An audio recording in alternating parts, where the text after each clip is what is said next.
नमस्कार मंडळी, श्री स्वामी समर्थ. जय जय स्वामी समर्थ. 3 मार्च 2026 रोजी भारतातील पहिलं चंद्रग्रहण होणार आहे. 2 तारखेला होळी आहे आणि 3 तारखेलाही मंगळवारी चंद्रग्रहण होणार आहे. तर हे ग्रहण किती वाजता सुरू होणार आहे आणि हे किती वाजता संपणार आहे आणि हा ग्रहणाचा सूतक काळ किती वाजल्यापासून किती वाजेपर्यंत आहे आणि यात म्हणजे गर्भवती स्त्रियांनी, वृद्ध महिलांनी किंवा लहान बालकांनी कुठले नियम पाळावेत, तसेच घरातील वृद्धांनी कुठल्या प्रकारचे नियम पाळावेत, घरामध्ये आपण काय करावे, काय करून याविषयी कुठल्या प्रकारची याची संपूर्ण माहिती आपण आजच्या व्हिडिओमध्ये पाहणार आहोत. तर व्हिडिओ स्किप न करता शेवटपर्यंत पहा. बघा, 3 मार्च 2026 रोजी दुपारी 3:20 हे ग्रहण सुरू होणार आहे आणि त्यानंतर 5:04 या ग्रहणाचा मध्यकाळ असणार आहे आणि ग्रहणाची समाप्ती म्हणजे ग्रहण कधी संपणार आहे तर 6:48 हे ग्रहण संपणार आहे.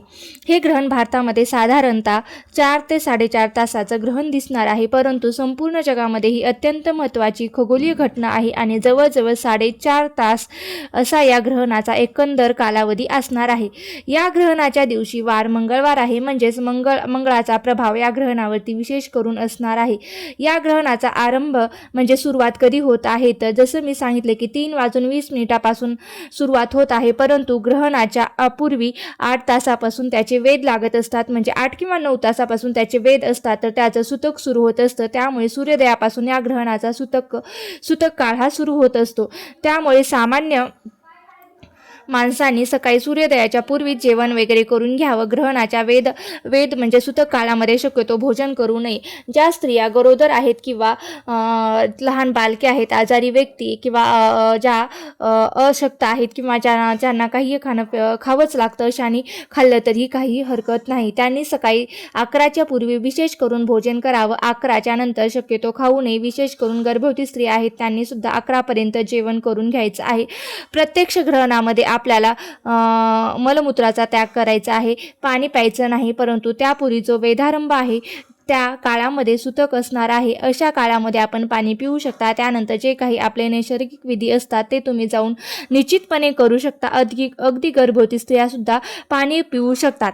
आता गर्भवती महिलांनी कोणते नियम पाळायचे, अगदी छोटे छोटे नियम आहेत ते गर्भवती महिलांनी पाळायचे आहेत. बघा, ग्रहण काळात गर्भवती महिलांनी मांडी घालायची नाही, पायाची आडी घालायची नाहीत, बोट मोडायचे नाहीत, यावेळेस केस विचरायचे नाहीत किंवा केसांची वेणी घालायची नाही, म्हणजेच गाठ मारायची नाही. त्याचप्रमाणे यावेळी आपल्याला पायावर पाय टाकून बसायचे नाही, मांडीवर मांडी घालून बसायचे नाही, कुठल्याही प्रकारची वस्तू चिरायची नाही किंवा कापायची नाही किंवा सुई धागा या गोष्टी आपल्याला घ्यायच्या नाहीत. त्याचप्रमाणे आपल्याला स्वयंपाक करायचाही नाही. शक्य झाल्यास आपण या वेळेमध्ये जेवण देखील करू नये, कारण या ग्रहणाच्या काळात खूप मोठ्या प्रमाणात विषाणूंचा प्रभाव हा पृथ्वीवर होत असतो, आपल्या आजूबाजूच्या वातावरणात होत असतो आणि ते सुद्धा अन्नावर पाण्यात बसत असतात आणि आपण हे अन्न या वेळेत ग्रहण केले तर आपल्याला त्याचा त्रास होऊ शकतो.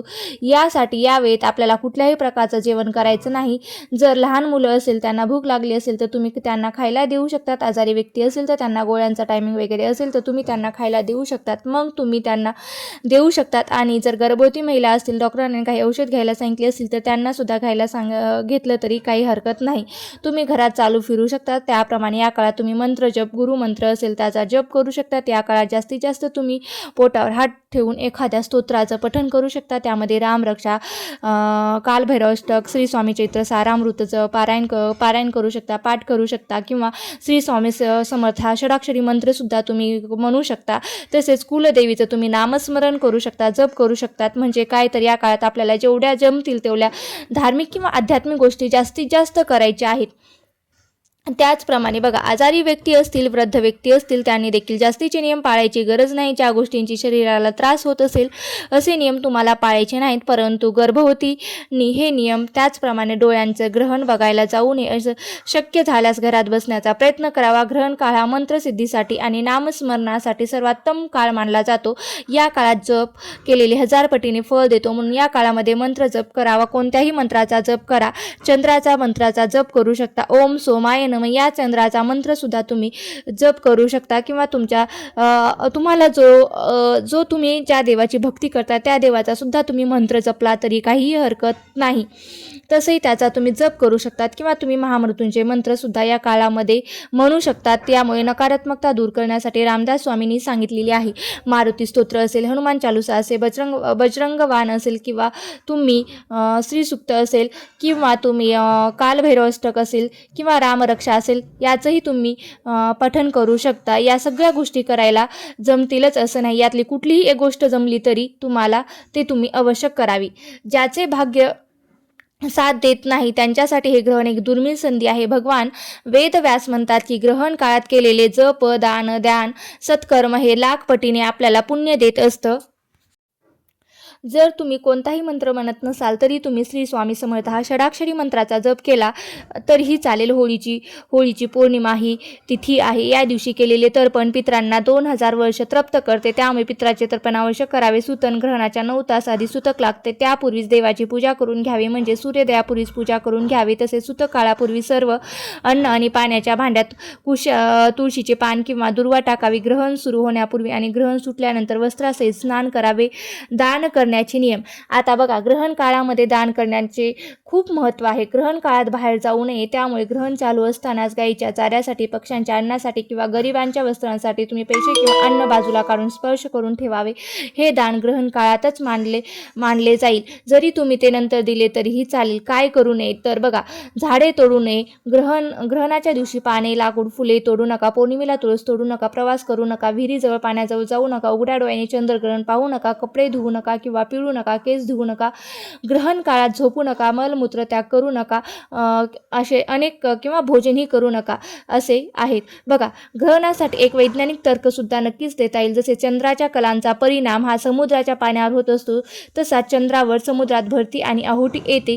समुद्रासारख्या एवढ्या मोठ्या विशाल जलाशयावर चंद्राचा परिणाम होत असेल तर माणसाच्या शरीरात तर 70% पाणी आहे. म्हणूनच असं म्हटलं जातं की चंद्राचा परिणाम माणसाच्या शरीरावर, मनावर होतो आणि म्हणून त्यासाठी चंद्रग्रहणाच्या काळात हे नियम पाळायला सांगितले जातात. चंद्रग्रहण ही केवळ एक खगोलशास्त्रीय घटना नसून ती आध्यात्मिक दृष्टीने हा काळ अत्यंत संवेदनशील मानला जातो. या काळात वातावरणातील सूक्ष्म लहरींचा परिणाम आपल्या अन्नावर आणि आपल्या मनावर होत असतो असंही म्हटलं जातं. ज्योतिषशास्त्राचा विचार केला तर हे चंद्रग्रहण 4 राशींसाठी शुभ ठरू शकतं. त्यामध्ये मिथुन रास, तूळ रास, वृश्चिक रास आणि मीन रास. त्याबरोबर ज्या राशींची चंद्रग्रहणाच्या काळात सावध राहायची आहे त्या राशी म्हणजे वृषभ, सिंह रास, कन्या रास आणि मकर. यंदा धुलिवंदनाला चंद्रग्रहण असल्यामुळे ज्या भागात धुलिवंदनाचा रंग खेळले जातात त्यांनी 4 तारखेला रंग खेळावे.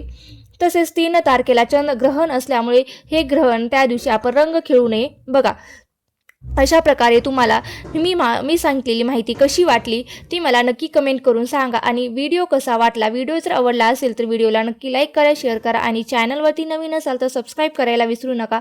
आणि तुम्ही माझा व्हिडिओ शेवटपर्यंत पाहिला असेल अशी मी अगदी मनापासून आशा करते आणि माझा व्हिडिओ आजचा इथेच थांबवते. जर व्हिडिओ आवडला असेल तर नक्की लाईक करा, शेअर करा आणि चॅनलवरती नवीन असाल तर सबस्क्राईब करायला विसरू नका. श्री स्वामी समर्थ. जय जय स्वामी समर्थन. असेच नवनवीन व्हिडिओ पाहण्यासाठी माझ्या यूट्यूब चॅनलला सबस्क्राईब करून ठेवा. धन्यवाद.